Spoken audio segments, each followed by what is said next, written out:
I see it. Yep. So let me see.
Wow, Viv.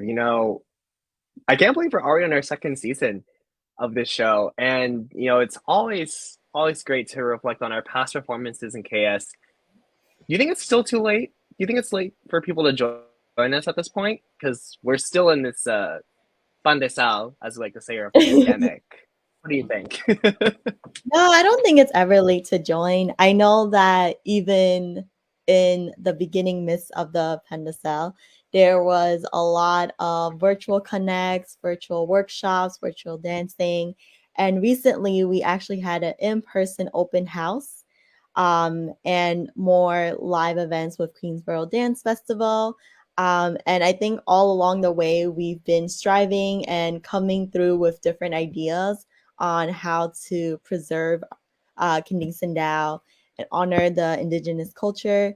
So I think whenever you want to, just hit us up. We are always here, available. We're all interconnected through the web. And I know there's a lot of upcoming events coming up as well. I joined about 6 years now? The pandemic kind of like Wow. erased a few years from me in my head. But yeah, it's been about maybe 6 or 7 years since I've joined. I love participating in not just the dance workshops, but also connecting with tradition bearers, learning more about the rituals, the culture, why certain things happen. And there's such a broad aspect on how you can also participate if you're not a dancer. There's music and research and all this other stuff. So I think wherever your strong suit is, I think Kensington now will find a place for you. Awesome. Thanks for that, Viv. And for me, I joined, it's almost 3 years now, for seeing an NBC Asian America segment about KS. And then I told my friends, like, yo, we got to join. And then it led to both of us actually leading a research study through KS and also performing in Pananadam back in March 2020. We've also performed for Queensboro Dance Festival. And even now, I'm getting more into the thick of like the development side and really understanding what it's like to run a nonprofit organization. And also still keeping the performance side close to my heart. So I'm always looking forward to our next performance. And for those of you, wherever you're coming from, if you want to join us, you don't even have to be Filipino to join. We are welcoming you with open arms, open hearts, and, come through. We're a really fun group. And let's get on with the episode today. So, good evening, everyone. We're going to advance the slide. Yes, here we go. Technology. So, welcome to season 2, episode 1, but episode 27 overall of the Renee Young web series. I literally can't believe we are in our second season. I guess this is how TV actors feel when they have another season. Today's topic is appropriate or appropriation. IP, cultural integrity on the edge. And tonight we're going to talk about just that. Is it culturally appropriate or is it cultural appropriation? Where do we draw the lines? And, how do we go about this? How do we navigate the situation? Here we are. And Kending Sindao is turning 30. You can see some cutie over there in the corner. We're turning 30 as of next year, which is a huge milestone for us. Tonight's program, for those of you who are new or maybe need a refresher, my name is Jerome. I'm one of your co-hosts of the show, joined by Vivian Chow. And then tonight we're also going to, give a shout out to our funders. We have some land acknowledgements set up. Viv's going to go into our content warning and disclaimer. And then the figure of the hour is Josephine Arjo Turner. We'll give you a little more info on who she is. And then she's also going to talk about culturally appropriate or cultural appropriation and how that affects Indigenous folks in the Philippines. We also have our good old Q&A. So drop those comments and questions in the comment section on Facebook. We will be looking at that throughout the stream tonight.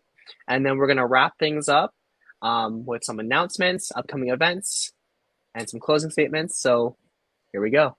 Let's get moving. So first and foremost, a huge thank you to our funders and supporters. Without your support, we literally would not be doing this work right now. We would not have done all the amazing things we've done these past 30 years. So huge shout out to the Lloyda Nicholas Lewis and Reginald F. Lewis Foundation for being one of our prime supporters, as well as La Mama Experimental Theater Club, where we are artists in residence for the past couple of years. We also want to give a shout out to Monarch Montage Skin Science and Medical Aesthetics International, the New York City Department of Cultural Affairs, or the DCA, Lotus Music and Dance, one of our fellow performance companies who's also helped us build our network. Also, the New York City Council, the Howard Gilman Foundation, NYFA, Dance NYC, and Kidney Care Other Treasure Coast. So once again, thank you so much for your continued support, and we're looking forward to putting out more quality programming for our community. And I'll turn it over to Vivian for land acknowledgements. So tonight we do not have live performers for the land acknowledgement, but the land acknowledgement section is for us to honor the land that we are currently on and also the land that we will be talking about, and just making sure that we are acknowledging their presence, and hoping that we are spreading their culture and their voice. So the first person that we have is Teresa Bearfox. She's from the Mohawk region. She actually has spoken for our past shows before, actually last November when we had our Land is Life segment. We don't have her here to live. be here with all of you. In a video. Kangyopokta is my Mohawk name. It means I'm at the back of a crowd of people or at the end of a long line of people. And I'd like to share a song with you all. It's in honor of the women. What I'm saying in the language, which is Kanyak Geha, the Mohawk language, I'm saying that women have good minds, women have good medicine, and women have a lot of strength. And Deodalit Salane is like the generations of the teachings that have been carried on from one generation to the next. So I hope you like this song. Yung kwani kong tiyo ne ya yung kwe yung kwanong kwa telio ne ya yung kwe yo we yung kwa zat san telaya ne ya yung kwe ne ya yung kwe ayo ayo ayo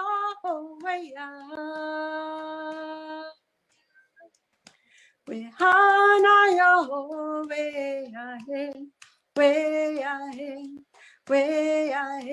we hana yo we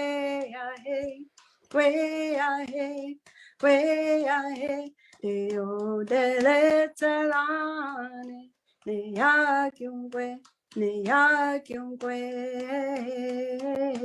yung kwani kong theo ne ya kyungwe yung kwano kwa telio ne ya kyungwe yo we yung kwa zat san telaya ne ya kyungwe ayo ayo ayo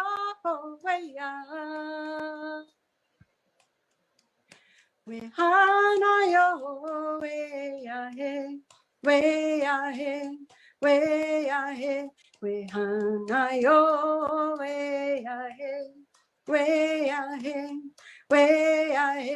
Deo dele telane ne ya kyungwe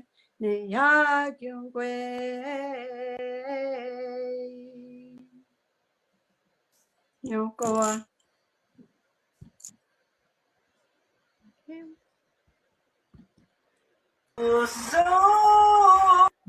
And then we also have Tradition Bearer Siti Obeso.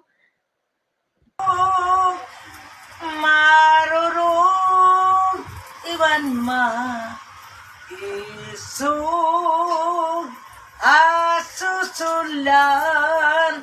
lupasong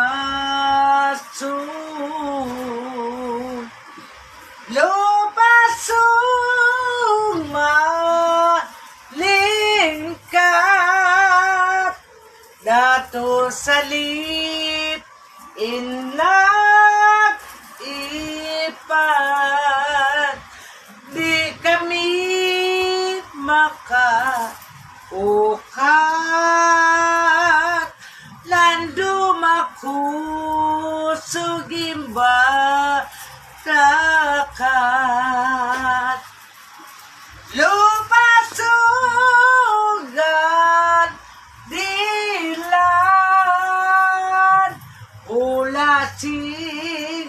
Dayang, dayang, ninamo kalupahan, lando na mo kalasahan.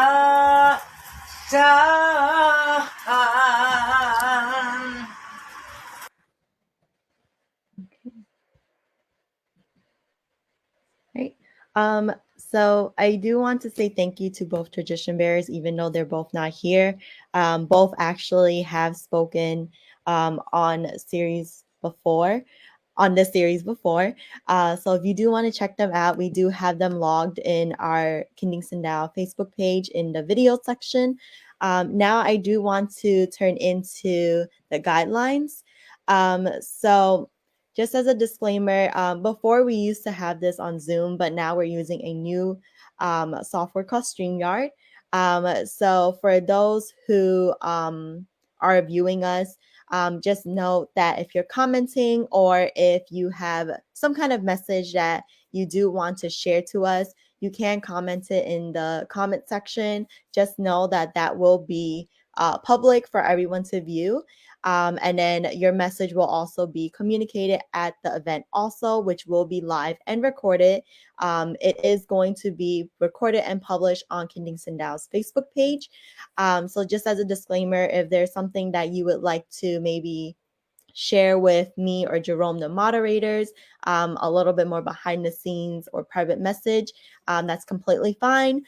But for those of you who want to maybe have a comment or question and is sharing it on Facebook Live, in the comment section, that will be public. And then on top of that, I do want to mention that some of the topics mentioned on Kinding Sandao's Reading Noon series might bring up discomfort or unwanted topics. And that's not in Kinding Sandao's intent to do so.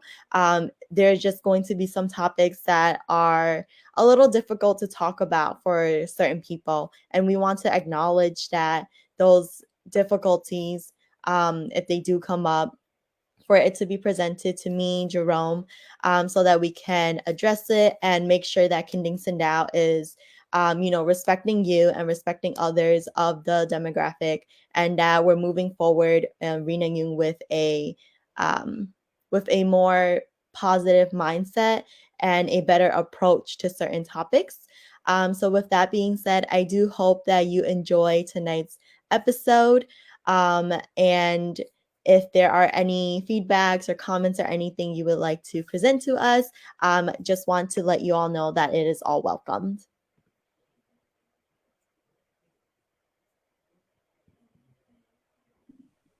All right, thank you for that, Vivian. And an extra disclaimer here, folks. All speakers featured on the Renewing web series are volunteering their time. They are not paid speakers in any sort of capacity. Just to get that out there for you all. And now, speaking of speakers, let's meet Josephine Arjo Turner. So, Josephine or Arjo Katuran Lantiban Carino Turner is an immigrant from the Philippines who currently resides in the metropolitan Atlanta, Georgia area as a U.S. citizen. She is married and a mother of 2 young children and is proud of her heritage belonging to the Blaan Indigenous Peoples Group of Southern Central Mindanao. She graduated with a BS in agriculture, majoring in plant pathology from the University of the Philippines at Los Baños, and later earned her master's degree in environment and natural resources management from UP Open University. She's also achieved a certificate of accomplishment for Philippine Arts and Culture Massive Open Distance e-learning courses. Recently, she was awarded the Public Leadership Credential, PLC, by the Harvard University Harvard Kennedy School. Before immigrating to the US in 2006, she worked in Sarangani province as the Lumpiang Lumad project manager. Following that, she worked as the Indigenous Peoples Development Program Manager and co-authored scientific research publications on the subject of traditional upland rice varieties grown in the hinterlands of Sarangani province as part of a partnership with researchers and professors of Mindanao State University in General Santos City. As a cultural advocate and co-founder of the Kafia Blaan Empowerment Incorporated, she created and maintained cultural advocacy websites and Facebook pages highlighting cultural masters and their skills transferred to specific Indigenous peoples from her home region. She's also collaborated with cultural workers for various exhibition projects and has become a resource for various culture and the arts forums. One of the topics of these forums, cultural misappropriation, has become the focus of her policy design course while studying at the Harvard Kennedy School. She's currently engaged by the Philippine Senate Committee on Cultural Communities as a member of the technical working group for the following acts, such as Community Intellectual Rights of Indigenous Cultural Communities and Indigenous Peoples Act, and the Comprehensive Anti-Discrimination Act. She's also a member of the board for 3 nonprofits in Georgia, such as Galing Foundation, Nickajack Elementary School Foundation, and Ministry in Motion International Dance Company. All right, so that is just a brief overview of the amazing woman that is Arjo Turner. So now I'm going to present the floor to Miss Arjo. Hi, Fiuki Fu from Atlanta. So this is Arjo again. Thank you so much, Jerome, for that awesome introduction. And thank you for also sharing that speakers in this web series of yours and volunteers that you have engaged are not in any ways paid just to get this out, because some people can be very, very tricky at that time. So in my capacity tonight to share this topic is on behalf of Kafiublaan Empowerment Incorporated.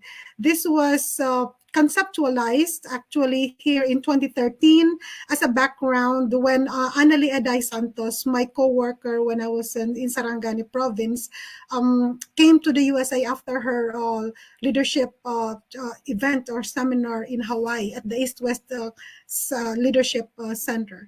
And she was really like thinking of how can we foster more engagement and continue what we have done as former government employees and to advance causes. So Kafiublaan, it was born out of that concept, and it was registered in the Philippines in 2014. I am a co-founder technically, but I am not in the SEC registration of the document by virtue that I am a U.S. citizen. But even though I'm a U.S. citizen, no one can take away that heritage. That is, half of me is Blaan, half of me is Christian from the Christian settlers, Ilocano, Waray, Cebuano, half of my from the father's side. So this appropriation, IP cultural integrity on the edge, I wanted to make a full disclosure that parts of this presentation was presented way back in 2020 during the event of HABI, and then another one in the Senate, and also an event with the NCIP. But tonight is going to be the first time that the whole presentation will be presented as one, since I have the time to kind of like do it. So Kafiublaan, as I said, is our nonprofit organization based in the Philippines, and our mission is to educate, empower the indigenous Blaan community to be self-reliant and active contributors for development while retaining and strengthening our cultural identity. So our vision is an empowered, self-reliant indigenous Blaan community free from marginalization, discrimination, and exploitation. That is what we stand for, and we are very much in support to the structures, the indigenous people's formal structures in our region. So tonight's topic is really more about cultural appropriation. This is a very much trending issue. Think before you appropriate.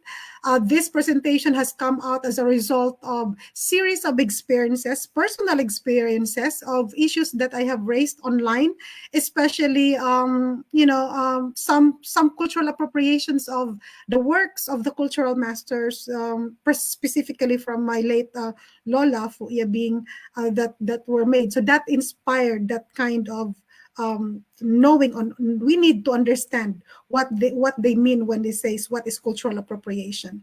So I'm going to share, this is part of my research. What is cultural appropriation? Broadly defined as the use of one's culture, symbols, artifacts, genres, rituals, or technologies by members of another culture.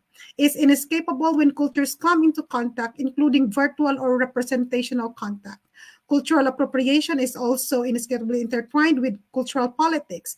It involved the assimilation and exploitation of marginalized and colonized cultures, and in the survival of the subordinate cultures and the resistance to dominant cultures. So appropriation means, again, something that belongs to someone, or in case of the heritage, its appropriation is when a cultural element is taken from its cultural context and then used in another. There are 4 different types of cultural appropriation, but I would love to focus on number 3, which is cultural exploitation, taking subordinate culture for the benefit of the dominant culture. So cause and effect analysis, this is like a fishbone a diagram, specifically cultural appropriation, cultural exploitation. This is part of, I said, as my course with Harvard Kennedy School. These are some of the highlights. Number 1 is commercialization and commodification, diversified use other than traditional, artistic designers' own branding, elevated instead of the cultural masters doing the actual work, mindset shift. A skills transfer is now more on money driven. Before, I'm part of the School of Living tradition, really in Sarangani province, ushering it since 2003. The real intent really is to, purely do skills transfer. But because of there's an interest of so many people to buy, so, the community welcomes that.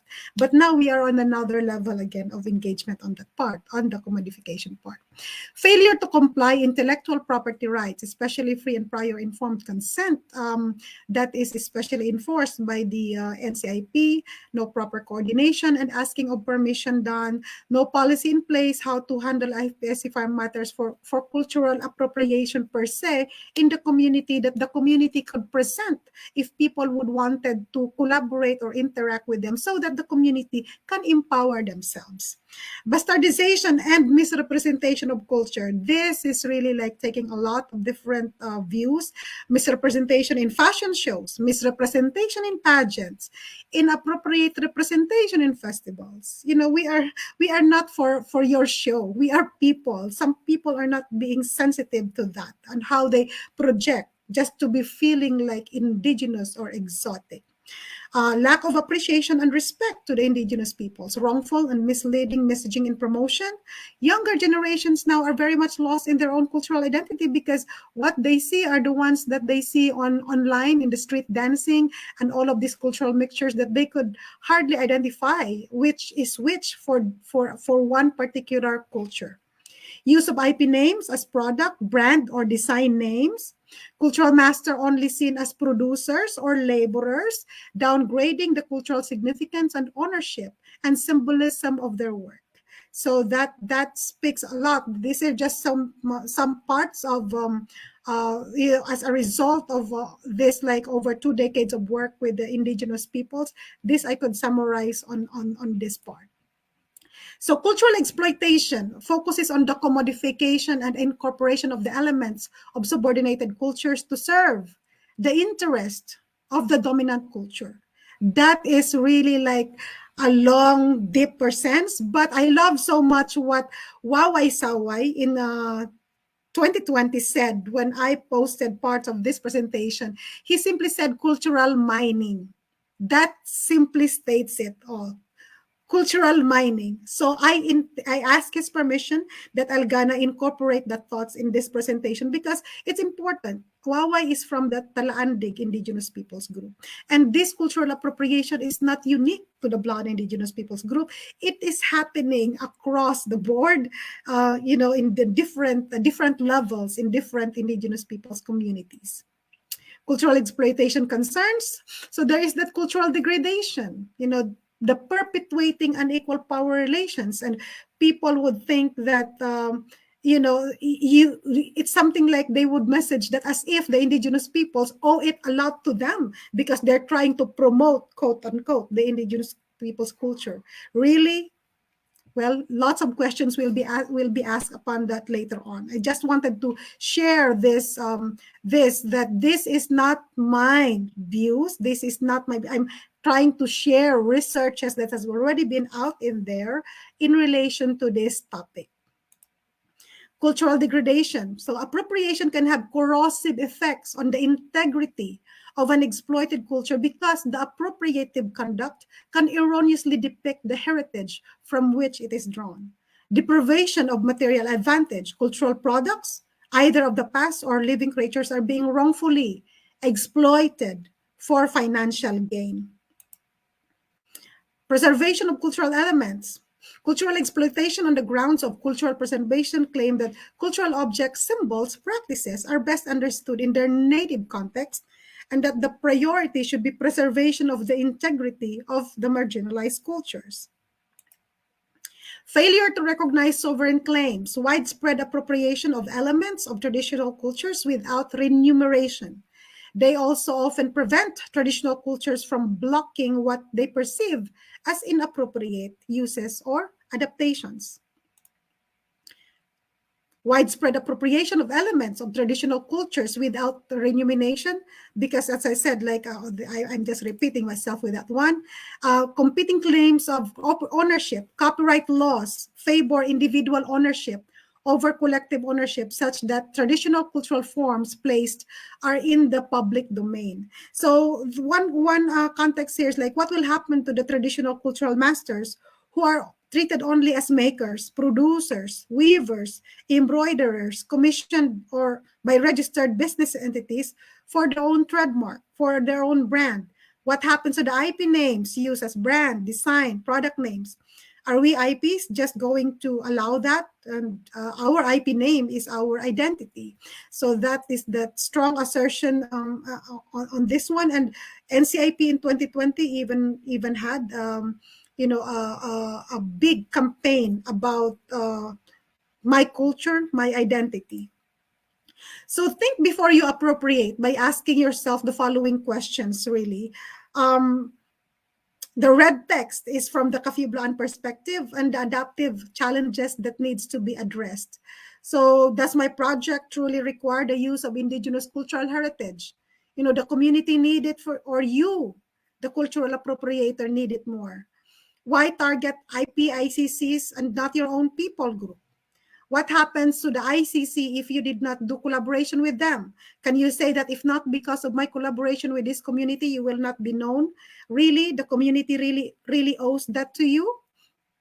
Because some people are having that kind of mindset, as if we indigenous peoples owe their promotion of the indigenous peoples. Who needs the promotion? These communities are living peacefully right there.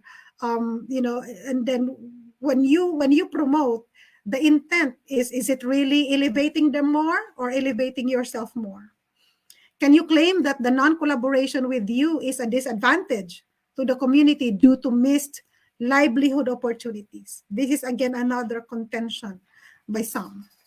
Am I basing my work on accurate knowledge and representations of indigenous peoples and their cultural heritage?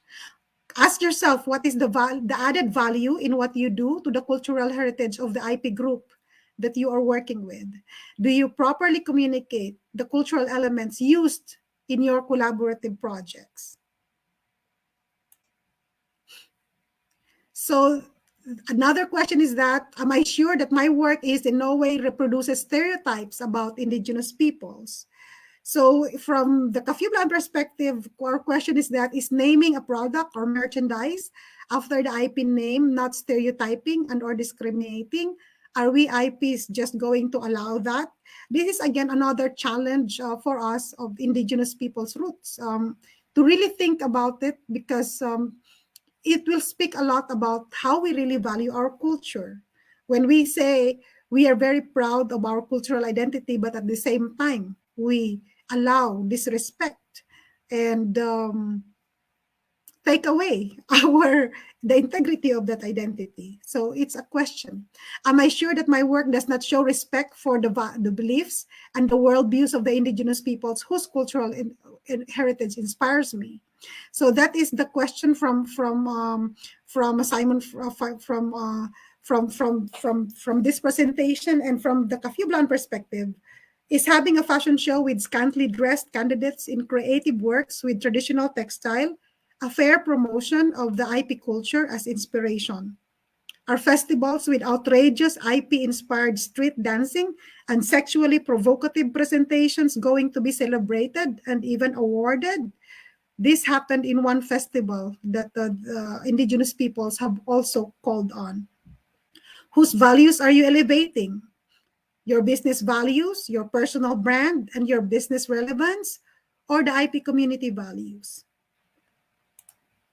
So the challenge in here is that for the cultural outsiders, especially non-indigenous peoples, will you still care, promote the IP group, even though there is no monetary benefit from that exchange, from that engagement? What will happen if the community member that you have engaged in, for example, doing your embroidery, will no longer be able to produce that for you? Are you still going to support that community if you're not going to gain anything from them? Will you equally elevate them in your platform by tagging along their Facebook page, their organizational information for other people in your network to directly contact them? Or you just wanted all of the traffic of the promotion directed to you so that you have more control and gain more business for your own brand? And then just put the IP group, in the backside so that they would not have direct communication with the supporter. Are you going to limit their capacity to directly produce it for other people and not pass through you as the third person? Do you practice written agreement for the nature of collaboration and also disclosing financial markup? Because I have talked to some of them relatives, some of them are friends, some of them I came to know online, and it is just ridiculous to be paid by the number of stitches that a cultural master will do to produce a work for somebody.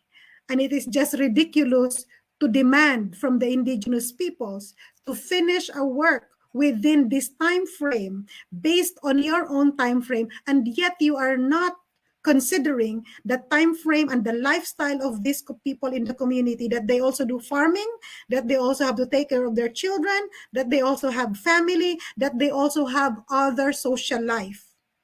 You forgot to think about that. And then you demand for them to produce in a particular period of time, and you are not being sensitive to their own life, because all you think is your demand, because your person or your customer is demanding for when is their order going to be done, when is their order going to be finished. I know someone who said no to this practice, and their community even flourished to produce for their own and not be under the control of someone else that does not respect their time. So when you have that written agreement? Because so many times for indigenous peoples communities that are producing or trying to share part of our culture by selling what they make because other people appreciated it, you have to safeguard yourself. You have to cover yourself with written agreement. It is not only what the wishes of your partners that you have to also meet. These partners that's trying to collaborate with you, they also have to meet your requirements as a community. You have to empower yourself. What are your requirements? You have to put that up front.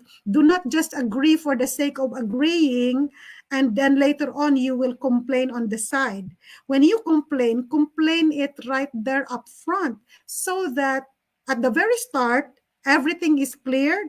When everything is cleared, then there will be less possibilities of risks that might arise later on, and less conflict that will surface. So it all depends as well on the communities and how you can empower yourself to equip yourself, so that at the end of the day, as we say it in the Bisaya, yung hindi kayong dihado, you are equally assertive of your right. So will you replicate the designs of the indigenous peoples and hire non-Indigenous peoples to do the work later on. For example, if you are collaborating with a community and then you got that design that they are doing and you say, oh, I can have somebody in my own studio or my own, in my own comforts of business, do this for me. I don't need to go back to the community again for them to be able to do it for me. Is that your mindset?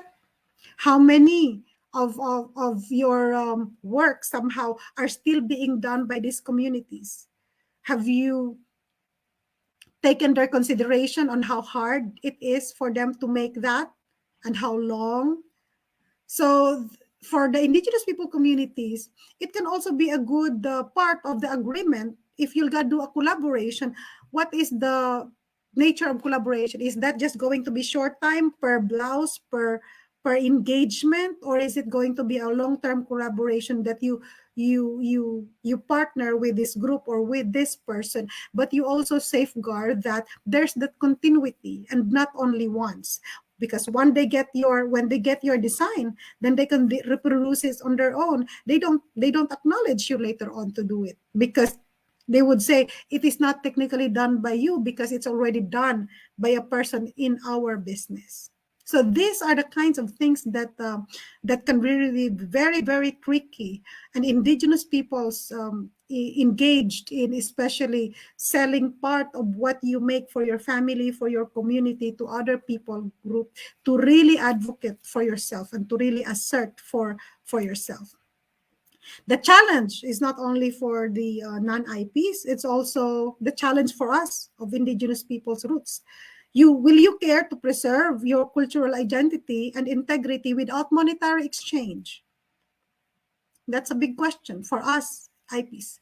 What community values are you willing to trade off? Because there are so many of this that's you could not please. There's not 100% something that you could get everything that you want. It usually involves trade-off of your personal values, your cultural values. Up to what extent are you going to do a trade-off? At the expense of what? What have changed in your work-life balance since your collaboration with cultural outsiders? You can also ask that. Do you still control your own personal and communal activities, or you just go with the motion of the demand of commissioned work with strict delivery period? That means you are subjected to be the laborer, to be the maker, as if you are living human manufacturing at the community. Are you treated that way? Do you have the courage to say no when you see that something is not right? I have mentored so many, communities along the way. It's really like empowering them. Think for what is it for yourself and for the long term. Do not just think because there is money in it, then you just go for it. Think of the long-term impact of this engagement and decide. And if it is all about your old folks, then respect the wishes of your old folks. Get their guidance. If this is something that your barangay can help you so that you can be protected, then you can work that out with your IP leaders. There's tribal council leaders, there's the IPMRs. You work this out. If your collaboration with any of your partners are great, share those great practices. What works best in that collaboration that other people can learn from? What did you do so that hindi kayo dihado? So that at the end of the day, you will not complain na this partnership is not fair because you are not equally represented, you are not equally valued for what you do, and you are not equally compensated for the work that you do for this particular partnership. So on cultural integrity, that is primarily part of the Indigenous Peoples' Rights Act, RAA 371. I just have to mention Section 29 states the protection of Indigenous cultures, traditions, and institutions. Section 32 talks about community intellectual rights. Section 34 talks about rights to Indigenous knowledge systems and practices and to develop own sciences and technologies. Why I'm really sharing that is because, it's very important for us indigenous peoples to know the law that protects us. And cultural integrity is one thing that we can hold on no matter how much mixed we are, no matter where we are. You can be whatever citizens of wherever country. But if you value that part of your roots, you are still part of this Indigenous Peoples' Rights Act. And you have your individual right, that self-determination, to empower yourself and uphold cultural integrity in all things that you're trying to do. There is this one note by Ma'am Marian Pastor Roses. She's like a mentor to me and a mentor to us, Kafiblaan Empowerment Inc. And, you know, we've learned a lot from non-Indigenous peoples, actually. Non-Indigenous peoples who care about, you know, concerns that we have not maybe thought before. So, you know, by us taking the challenge positively, we are empowering ourselves to also ask, what can we do? So this was part of what she said on her article, Opinion Losing Our Minds, the Amputation of Traditional Art from Philippine Contemporary Life. The most obvious outcomes are the horrific craftification of tradition in the hands of zealous but clueless designers, development projects that further erode what is left of recollection, livelihood enterprises that offer food for tomorrow but snuff out the creativity needed for dignified long-term survival, and local exhibitions glorifying awful versions of the forgotten genius. It might be very, very kind of like deep, you know, the process or thinking, but it's a reflection of, you know, us in indigenous peoples, us people collaborating with indigenous peoples communities, that sometimes, even though with great intent that we try to do, but if we are not engaging the community right from the very beginning, it can really lead to problems later on. Some of the very obvious comments that I've gotten from from communities that I have worked with is lack of transparency. At the very beginning, they engage you and they said that this is what you're gonna do. It's all well and good and fine. But later on, the community themselves have noticed that they're just, as time passes by, they're left behind. They are maybe equally elevated at the beginning, but later on, they slowly vanish. Then the brand or whatsoever of that particular group or business is the one that is out there. They end up only the makers. So it's, you know, everything right now that is being posted online is obviously being out there. And if it's not consistent from the very engagement, you will also like really like see that. So policy actors, this again is part of, as I said, part of my the policy design work. Policy actors out in there for government, civil societies, failures that are present maybe is government with respect to failure or lack of inadequate regulation specific to cultural appropriation or coordination failure in the community. How many, you know, how can the agencies that are supposedly working on these ones are really like coordinating? Because right now there's technical working group with the Philippine Senate, and the Philippine Senate is engaging diverse groups, and then there's really like lots of talks on this, and hopefully that the different agencies can have a unifying voice on how to protect the community first, if we are really serious about preservation of what is left there in the culture. Public goods and externalities and information asymmetries as a failure present. So there's a big market demand, but sometimes, you know, fair trade is really like a big issue in this. How much cultural masters are paid? How long are they going to be paid for that engagement? How do they get paid? You know, the shifting of the mindset in the community.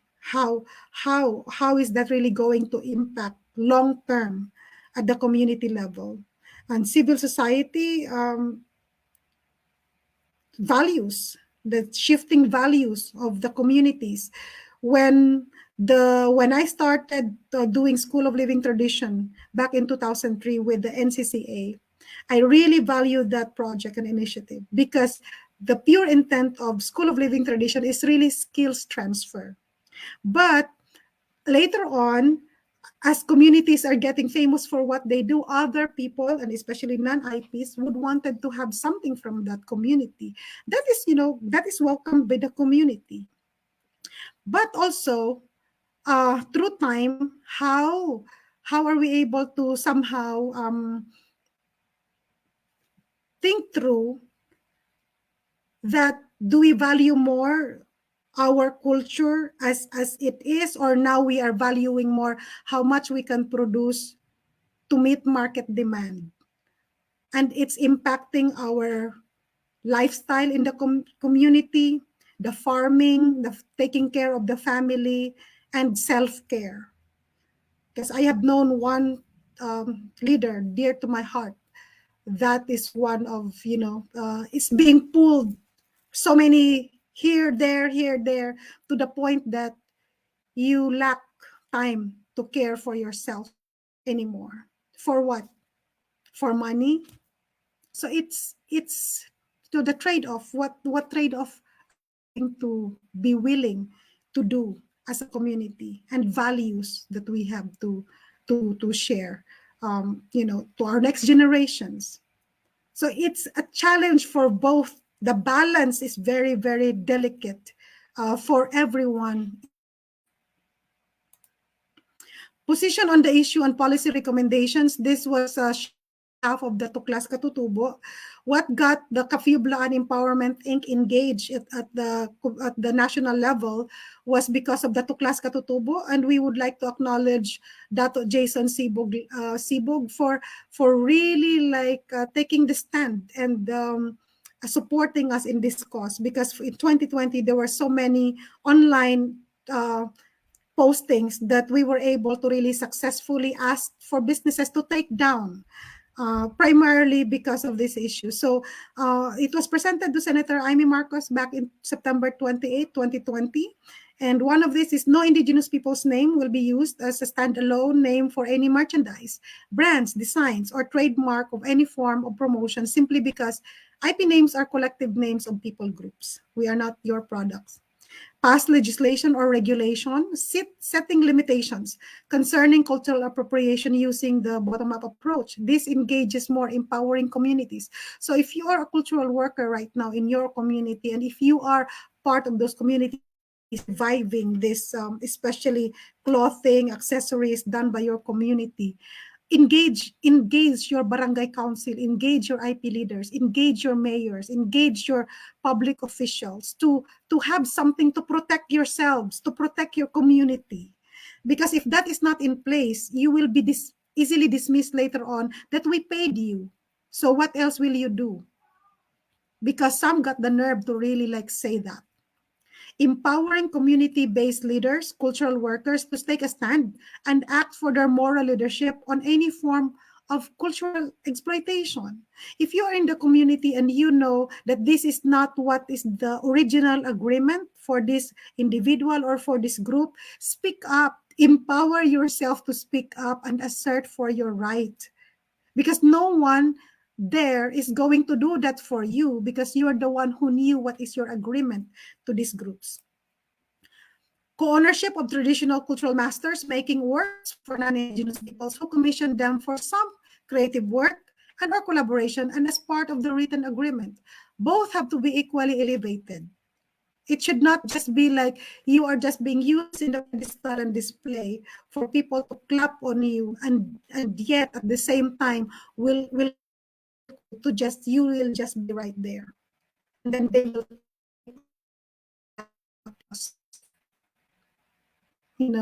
with technology, younger generations are really able to really see that, and so many younger generations are also helping their old folks who are still having living tradition in them that they're trying to preserve.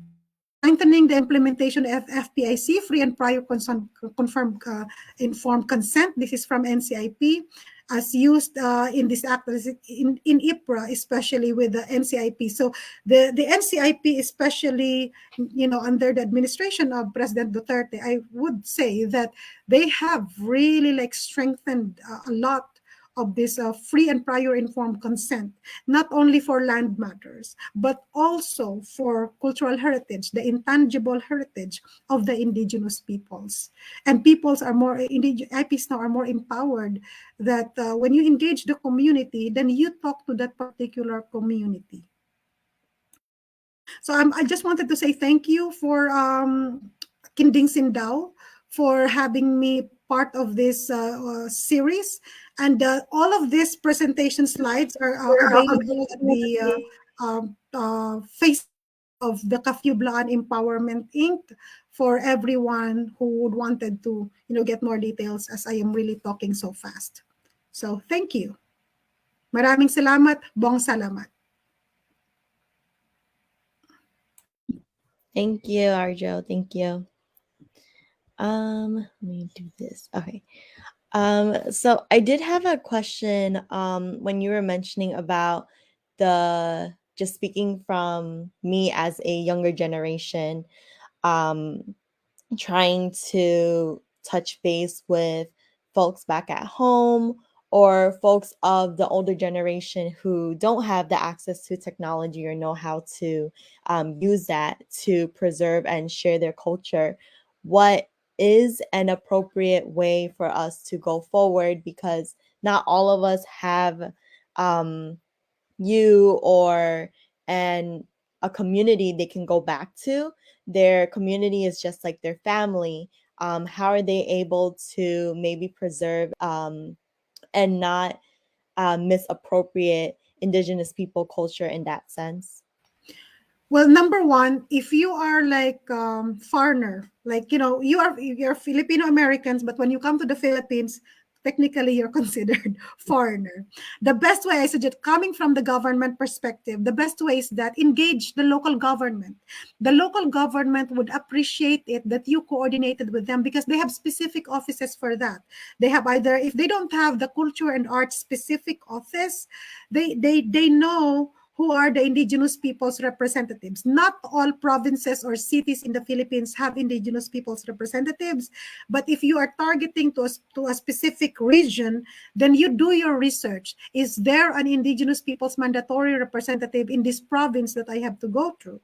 Example, I have to use my own province. I'm from South Cotabato. I know for sure that there is a South Cotabato Indigenous Peoples Mandatory Representative that is in the provincial level. I know there's an NCIP in that office, and I know that there's local government. So coordinate with the local government. That's the best way you can. And either their information office, their tourism office can lead you to the right community, and specify your requirement that you wanted to go straight to the community, not third party or whatsoever.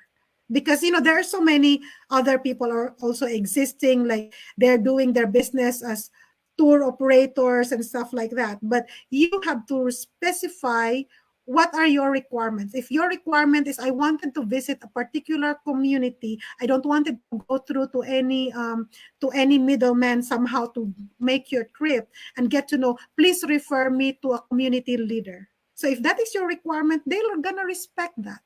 And then they can refer you to the right people. And then you have to be very honest about your intent. So when you do your collaboration, when you do your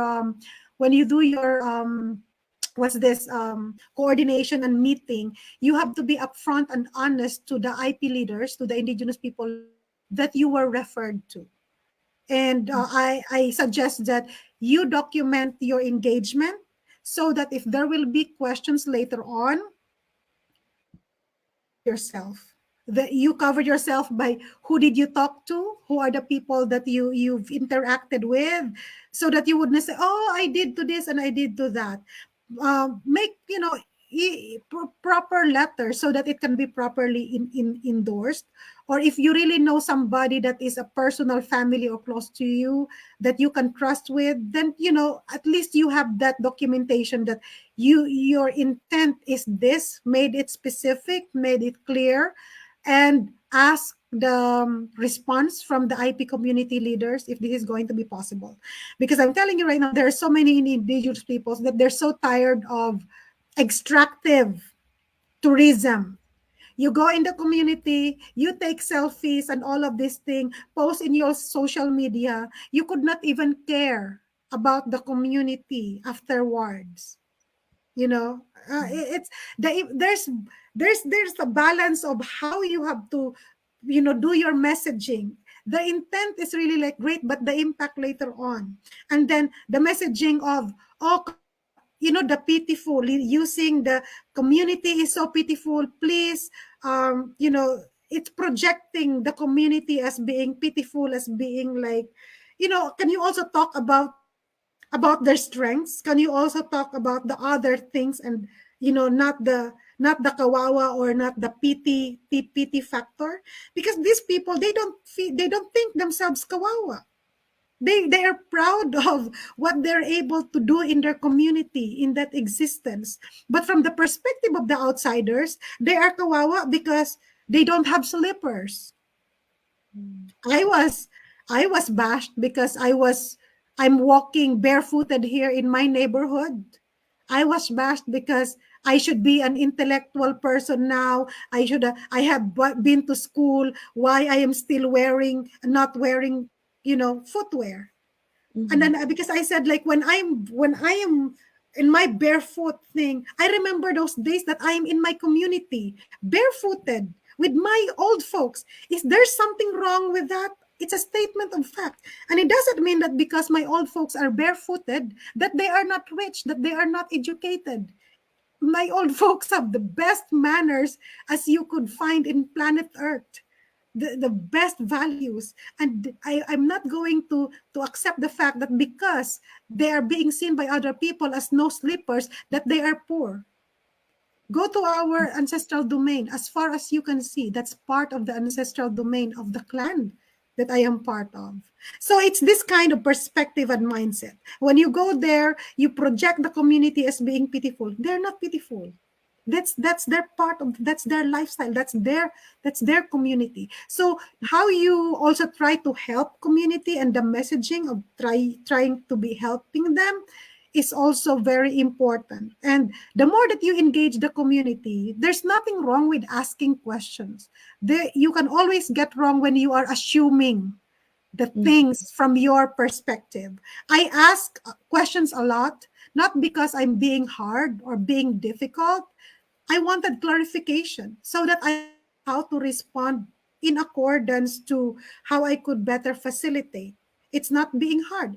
Those questions that that we were asking, those are still really valid questions, but we are not just going to ask ourselves. We are not better than anyone else. So collaborate with the community. Once you get the collaboration from the community, you engage. If you're going to immerse and plan to spend couple of nights there, and then if your worry is security, engage. Let that be known so that the community would know exactly how, if they will be able to host you, and level of expectations. There's also the concept of some indigenous peoples that when they see a visitor, especially when you are a foreigner, that you're going to try to give money or things like this. It's the dole out mentality thing. If you can make something an activity in the community, please do not give money. Please do not give out, find the dole out. Do a project with them where you can engage them. Reading, if you wanted to do something from them, for example, if you're gonna go to a Blaan community, you wanted to learn from the Blaan community culture in that community. You wanted to spend there for how many nights? Learn from their music, learn from their storytelling. You can exchange a book from your book here, and you can also ask them to present or share something about their book. If you wanted to patronize the work that they do, ask them the details, what are these designs for? What do they mean? So when you are advocating on behalf, you will be able to get the right information. And if you can quote the person that gives you the information, then that's perfect. If this means like, part of this is bird, part of this is like, this is mountain. Why? Because it is always relevant to where the community lives, how they interact with nature. So learn it from there. Do not just think of it from your own perspective. And elevating indigenous peoples is meaning respecting their views and then acknowledging their views by quoting them, because it is ownership. That is ownership to them. Do not like as if own what they explain to you. And then when you write an article, this is one thing that I have observed with so many articles written by non-indigenous peoples. These thoughts are from the indigenous peoples, but they are not quoting the indigenous peoples who are the source of that information in their article. It is as if when you read the article, oh my God, this person is really knowledgeable about this community. But guess what? That person did not quote those explicit explanation about the culture from the respective resource person. So who is he elevating in at the end of the article? He's elevating himself as somehow the information. And then when this information is shared by other people, it's like, oh, you have to ask copyright because I did the article first. But yet you forgot to quote unquote the very people where you got those information from. That is within the, it's not that you have to be famous. It's just really like fairness and respect, that when you get information from the community, acknowledge it as coming from the community. If it has been interpreted to you, acknowledge the person that did the interpretation for you. Everyone is being acknowledged, and it is fair, and it is a practice that is, openness and transparency. And then you are not misleading that you're trying to project yourself as if you are doing all of this. Researches. I have read so many researches and not even acknowledging the source from where it is in that particular community. If you acknowledge the community members, it will add value more to your article because there is co-ownership of that thoughts. It is not only from you, from what you think. You have acknowledged them that they are the source of these ideas, that they are the source of this information. That's how you can also respect them in a way. And if you publish an article, and if you are going to earn profit from that article, please let the community know. So many of these publications and stuff, they're getting paid to publish. And then my lola would say, ni thank you, wala. That means there's not even like a thank you or somehow tangible way of saying thank you and gratitude that they would even receive. That's why when she was still alive, people going to the community, people wanted to take photo with her. She is not smiling at all. You know why she's not smiling? Because she knew that her photo will just be used for promotion, quote unquote, and then people would not even care if she has eaten, if they have disturbed her time. People don't care that they have disturbed her routine for the day. All they wanted is have a photo with her because she is famous. And then there's nothing even left to her. As a lola, maraming salamat po as my appreciation. Please accept this as an honor, as a gift to you. None. But there are people who visited her that she did not expected anything from them and gives her something. It's not that she is demanding, but it's there are some ways that, my lola was like, there's some ways that she knew the actions of the people, if their intent is true or not. So be sensitive in the community, because mostly IP elders, they are quiet, but they listen a lot. They observe a lot. So they don't interfere when they're not being asked. So be sensitive. If you wanted to also bless a particular elder, bless the particular elder directly. Do not course it through a family member or a this or a that or a third person. Because as per experience, old folks don't end up getting what you try to get them in full.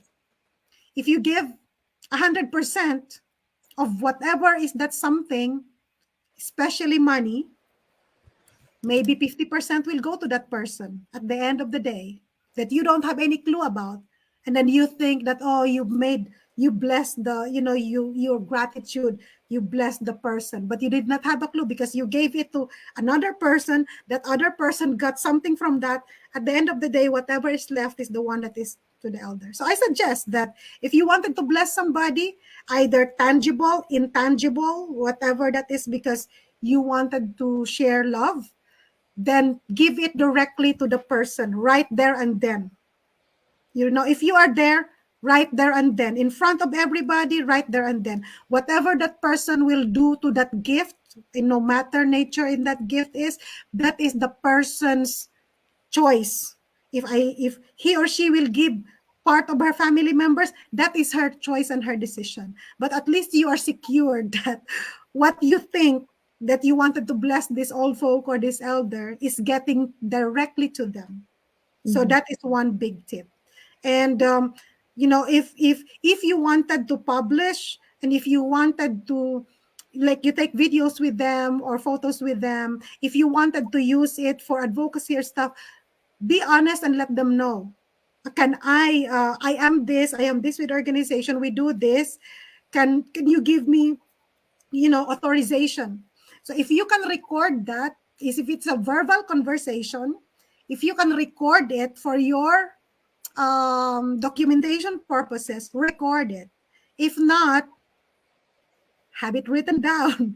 Something, what I'm saying is that free and prior informed consent. So many people are getting very, very technical on that one. Like me, I am half Blaan. I am sharing part of my experience in this forum.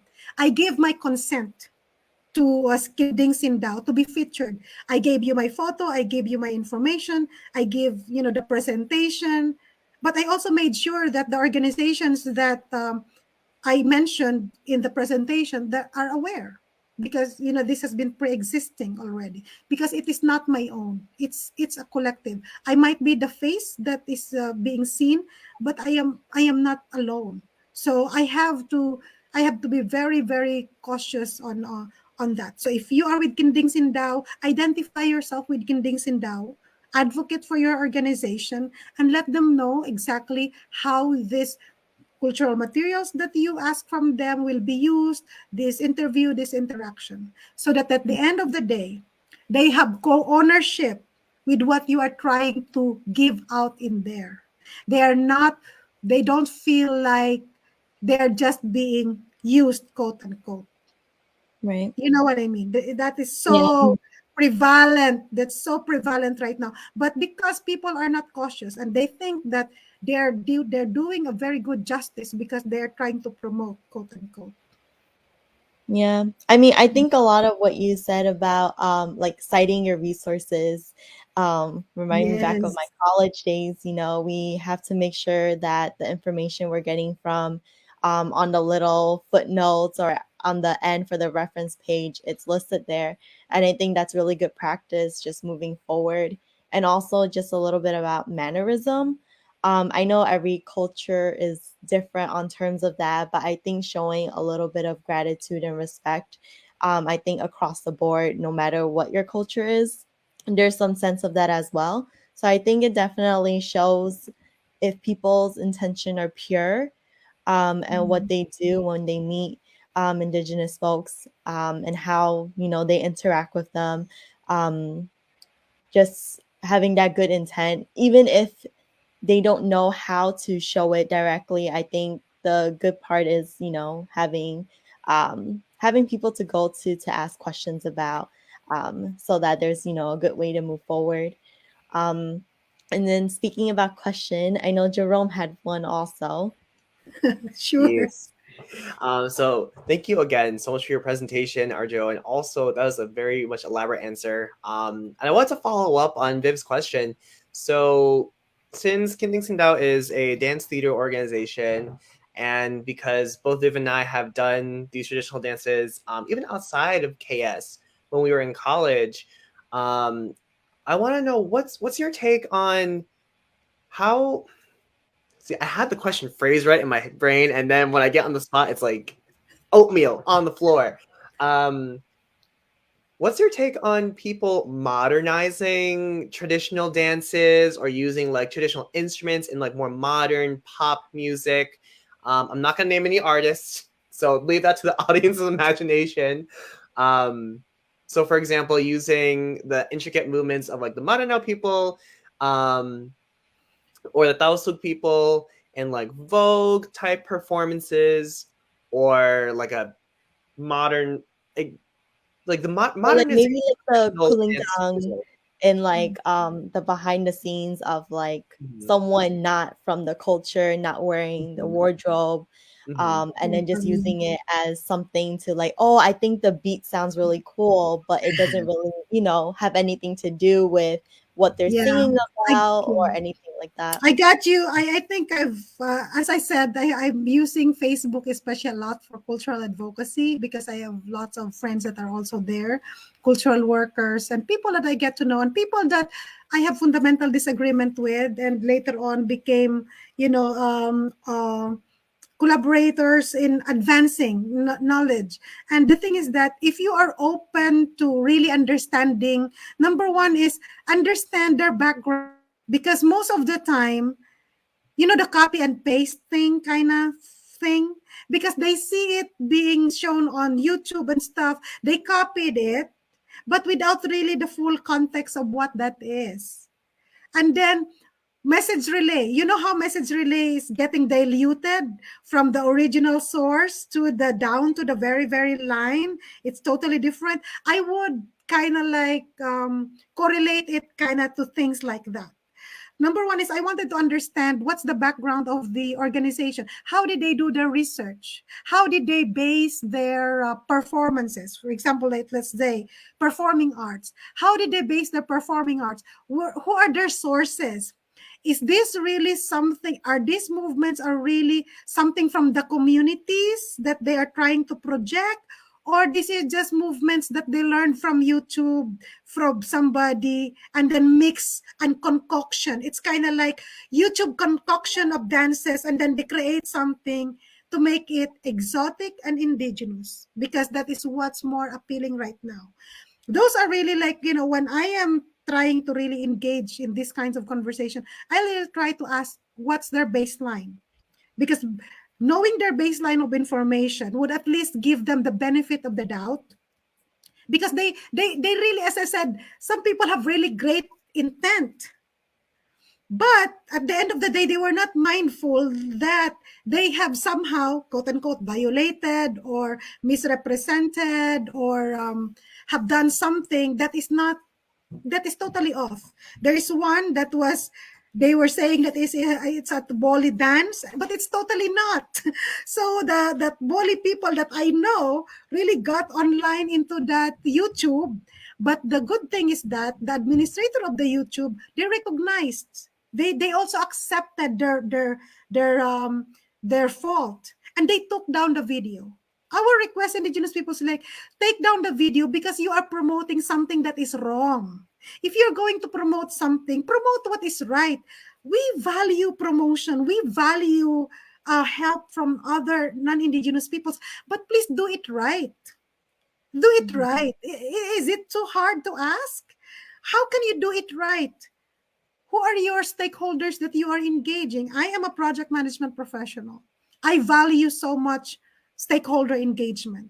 How did you identify your stakeholders? Who really are your key stakeholders in this particular project? If your project is producing a video for a particular dance depicting an indigenous peoples group, who are your collaborators on the ground?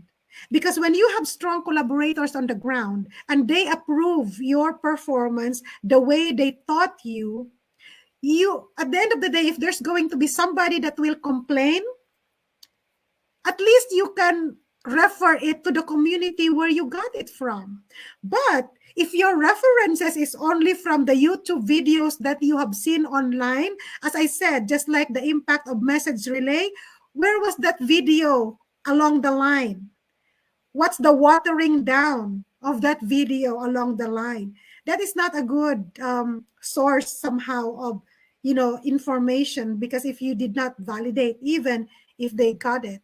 um, I was growing up not really like, for example, for me, I grew up not cautious about what I wear. In our growing up, we have Boli and Blaan. This is kind of like very closely knit indigenous peoples group. I have inherited Boli blouses. In 2005, I wore that in a photo shoot for Sarangani province, group photo shoot in a Blaan community. But I wore that Boli blouse. My other friends wore the other blouses that's Blaan. But I did not know. One friend of mine, he said, yes, Arjo, you are Blaan, but look at what your blouse is. Is it not Blaan? It's Boli. So it started in that thing. It can be very hard awakening, but we need those kind of, it can be harsh, it can be hard learning. But the attitude that I took on that is that I got challenged to learn more about my own cultural identifiers, because non-Indigenous peoples are more aware of what we should be wearing as IP groups for what's particular culture. And that has become an advocacy, that has inspired really an advocacy. And then I have a photographer friend that's posted, very famous photographer friend, posted in his timeline and said, my Blaan friend, with my Boli blouse holding a faglong, and in my Maguindanon all na skirt. And guess what the comments of most of his friends are? He said, she is not a Blaan, she is at Boli. Look at her blouse. And that really like struck a lot, because how people would see you in your identity is based on what they see. Like if I'm seeing Miss Pottery, I can tell that she is not Blaan, she is not Boli because of how she dresses. That's her identity. But for us, we are lots of intermarriages. We wear it because it's part of our culture. We were not being differentiated by one to another. But here comes the tourism trying to also project Indigenous peoples. This is our culture, this is our culture. So it's kind of like one town, one product, or one community. This is their identity thing. So it's all of these forces. So people will identify you what you wear. So I'm sharing that because there's a big context on messaging. If I could have done a better messaging that I am a Blaan wearing a Boli blouse, then my friend would not make a comment that yes, you are Blaan, but look at your blouse, because my friend would see it in the description that yes, I acknowledge that I am Blaan, but the blouse that I am wearing this time is at Boli. If my friend who just said my Blaan friend could have added my Blaan and she is wearing a beautiful Boli blouse. So if my friend could have added that part, people will be informed more. Oh, okay, she's Blaan, she is wearing a Boli outfit. But because my friend just said, my Blaan friend, and then people are making comment, no, she is not Blaan. She is at Boli. Look at her blouse. You see the impact of the power, especially of social media. It's these kinds of little things in how you messaging context. And the same true with cultural appropriation. You commission a community, you commission a group of people to do things for you, and then at the end of the day, you actually just elevated more your business or your brand, other than the very community who are the makers of this. How long are you going to elevate them? Are you going to elevate them for life, or are you just going to elevate them for a season that you needed them? What's your reason? If is your reason is just for this particular season to take off your brand, or are you really caring that you wanted to carry them through whatever you do, because you care not only because of this particular engagement, but you really care for them no matter what. Either your business is going to earn or not, but you value this community more. This is mostly really like values that you have to ask, because it's going to be very obvious when your engagement is simply commodification. It's going to be very obvious when your engagement is purely commodification of that particular culture. It will manifest in time. Now, the challenge for the indigenous peoples is really, how are you going to save what is left to your own identity when these people can brand, can register trademarks because of their creative creation? But then your community, because it's collective in your community, you could not even trademark it. Perfect example, Blaan Tabi. Blaan Tabi, the cultural master could not trademark it, this work, because of the technicality of it's a product of, time, since time immemorial and community collective. But somebody making something from off of it can trademark their work. How,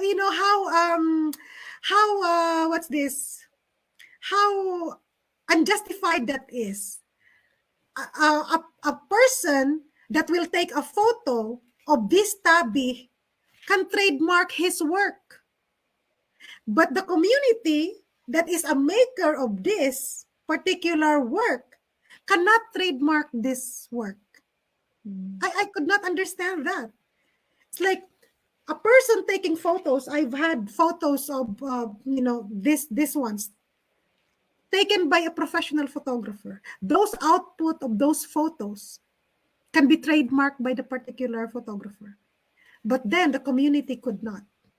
It's this kind of thing. So how, in what way are you going to really like safeguard the stakeholders' interest from the community level? So it's very interesting. But I think at the end of the day, whoever are the indigenous peoples, especially tuning in, empower yourself to protect what is left in your own culture and in your own identity. Learn from the experience of our old folks when our lands are borrowed, quote unquote, for development, quote unquote, purposes, and then never return. The struggle of the land is somewhat highly correlated with the struggle now of cultural identity with respect to our material culture, our heritage, our tangible heritage, that people with their appreciation, quote unquote, ended up culturally appropriating the cultural heritage, tangible cultural heritage, that will benefit them more along the way. Right. The sustainability at the community level is so much questionable.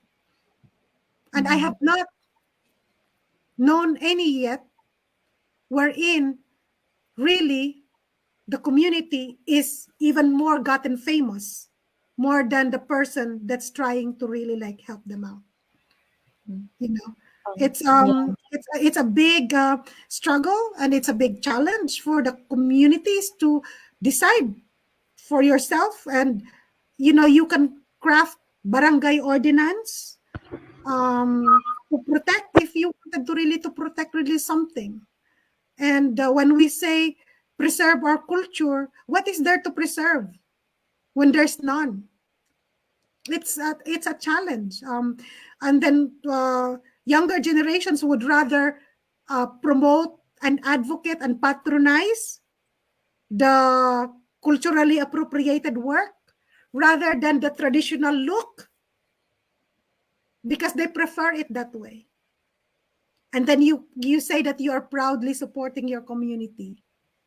If you are really going to be proudly supporting your community, get to know the cultural masters at the community level. Support them for what they can do and they can make for you.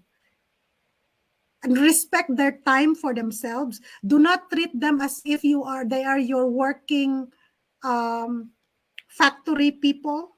Do not treat them like that. Ask them how long it would take for this to be done, but respect their time and understand their time. Yeah.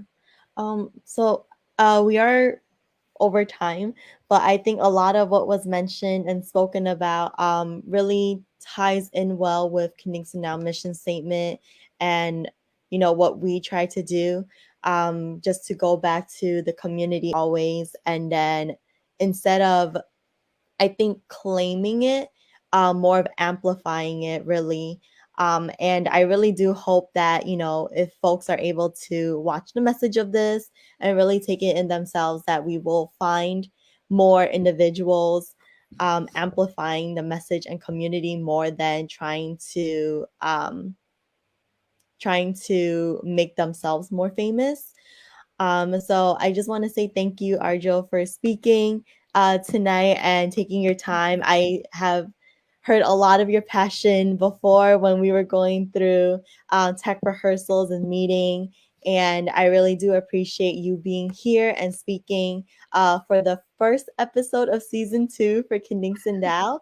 And then just to wrap things up, just a few announcements. Attached or in the slides that you see right now are a few links. And then there's also our QR code for our link tree, which also has the links for you to be able to access a little bit more, and also more information on how to connect with Kingston Now. And then we also have a Love for Marawi campaign, and also other ways you can support not just Kingston Now, but also more Indigenous folks.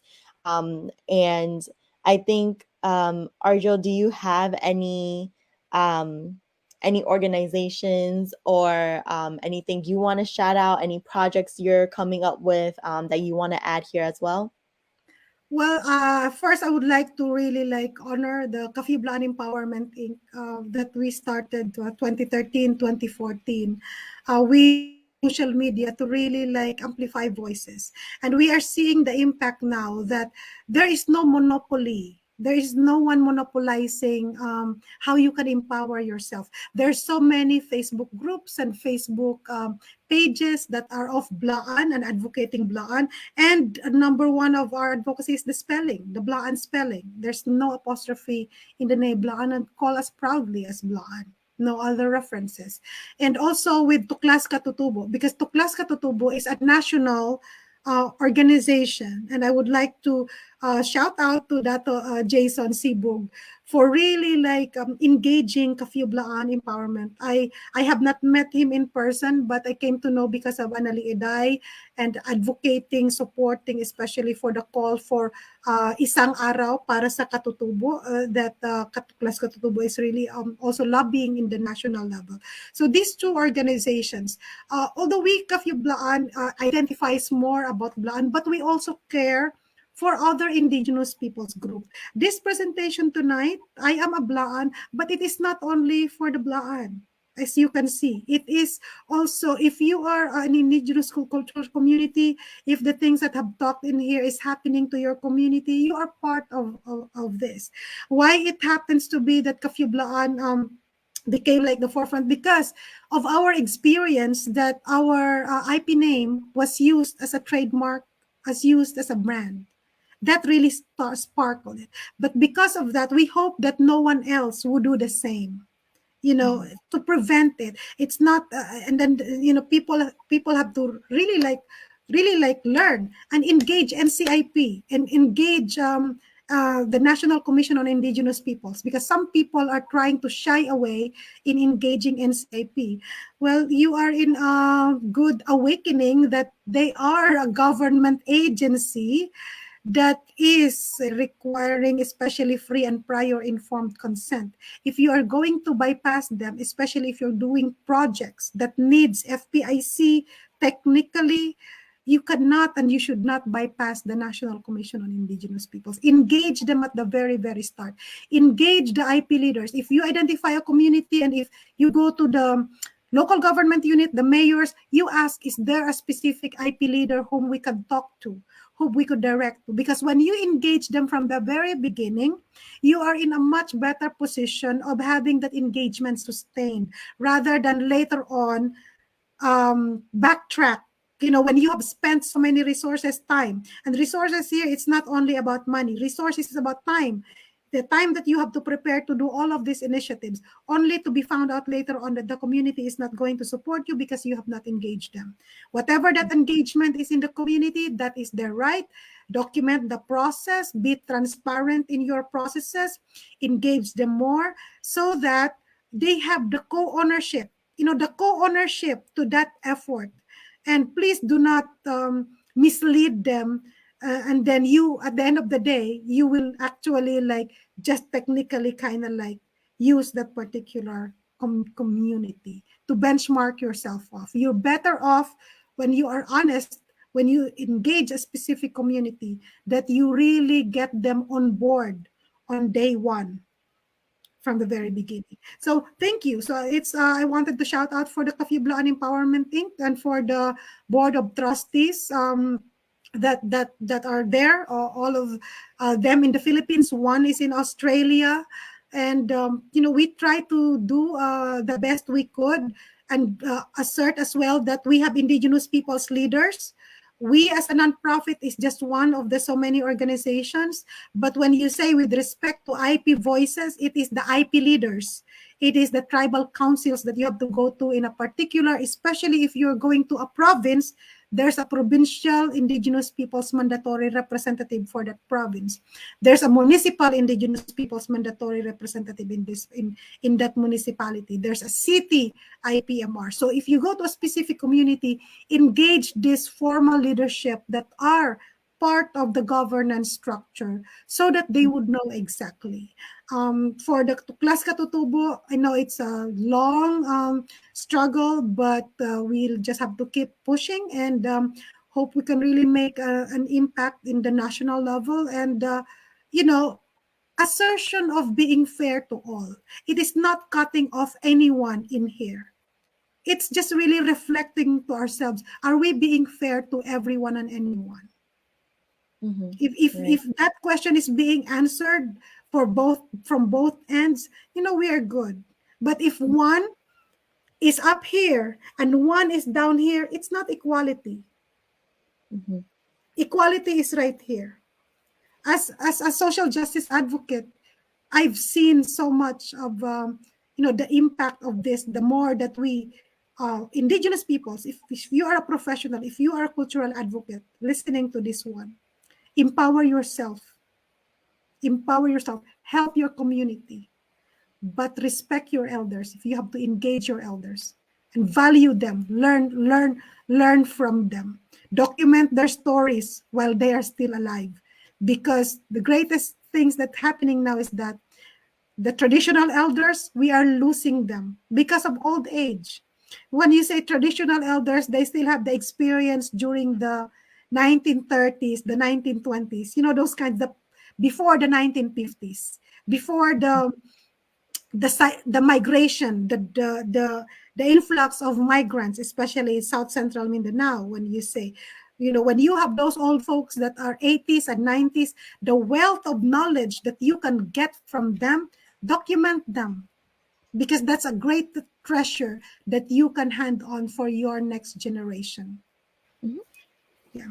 So thank you. Bong salamat. Maraming salamat, Kinding Sindao. And thank you, Jerome, and thank you, Vivian, for awesome, empowerment. That I'm so proud of you both. How for over 22 years, I think since 1992 when this organization, I think it speaks a lot of how you are passionate and committed to support the mission of this organization. And thank you to know that we are on the same page of us Indigenous peoples amplifying our voices and also sharing what we could based on our experience. Right.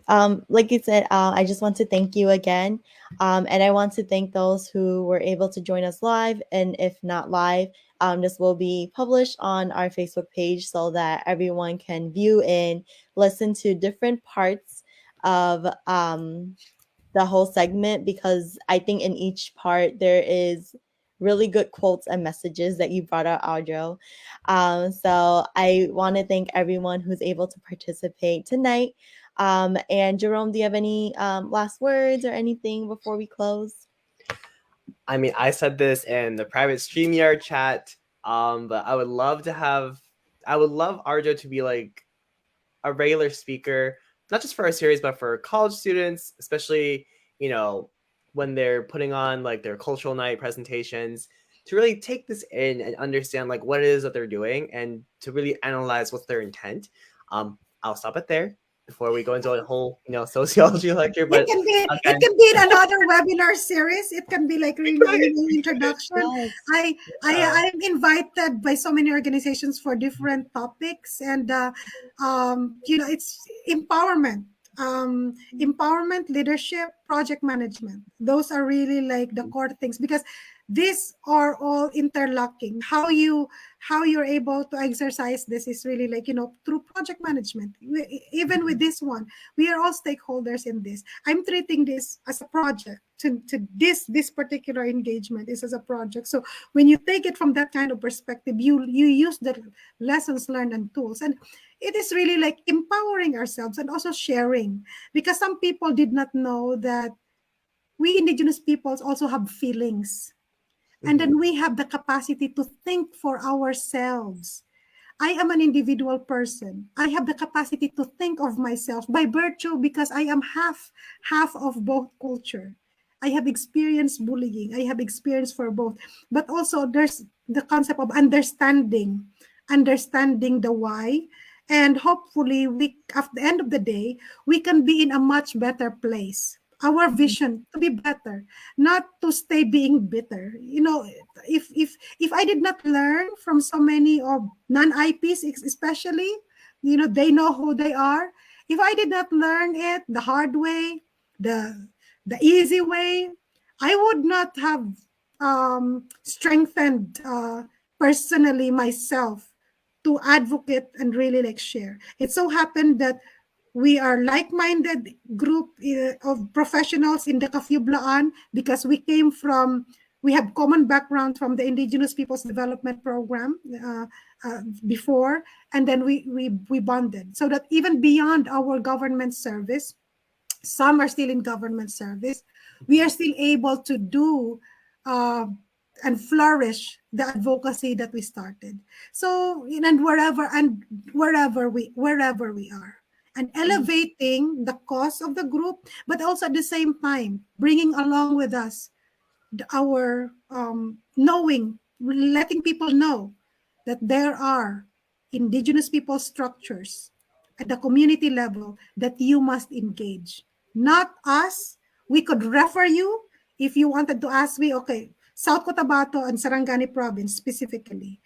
Some I knew in Davao Occidental now. If you will be asking, then I could refer you directly to that particular indigenous people's leader, because we are not going to be speaking on their behalf, because we don't have that blessing to talk on their behalf. They are specific for their mandate, and we have to respect that mandate. Us as a cultural advocacy group and an empowerment group, we have a specific mission and vision, just like Kinding Sindao is doing. That is, fair for all. It's not claiming to be you talk about particularly of this. No, we have our own mission and vision, and that's what we are also trying to accomplish. So thank you for this engagement. And Jerome, yes, I will not shy away for invitations here and there. And I just wanted to make sure that I'm not earning at all for this one. My profession is program and project management. That's also a good thing for me. If you wanted to share, that is more technical discussion, though it's not going to be cultural, but this is passion. This, what I'm doing now, is passion. It is not obligation. I have work, other work, that is obligation. This one is passion. Right. Yeah, and like I said, we definitely do see it. So I do want to just wrap up the night. Thank you, Arjo, for speaking. Thank you, Jerome, for co-hosting with me, and thank you for the viewers for watching. We will be having another episode, I believe, next week or the week after. Stay tuned. But yeah, stay tuned. Thank you. Have a good night or morning, depending on where you are, because I know we're live streamed and Kinding Sindao has a broad audience. So just, have a good rest of your day or night, and we'll speak to you all very soon. Bye. Yeah, bye. Shout out Miss Ayan. Potri. Maraming salamat, Miss Potri, for asking me on board. Good night, everyone. Night. Yeah, beautiful.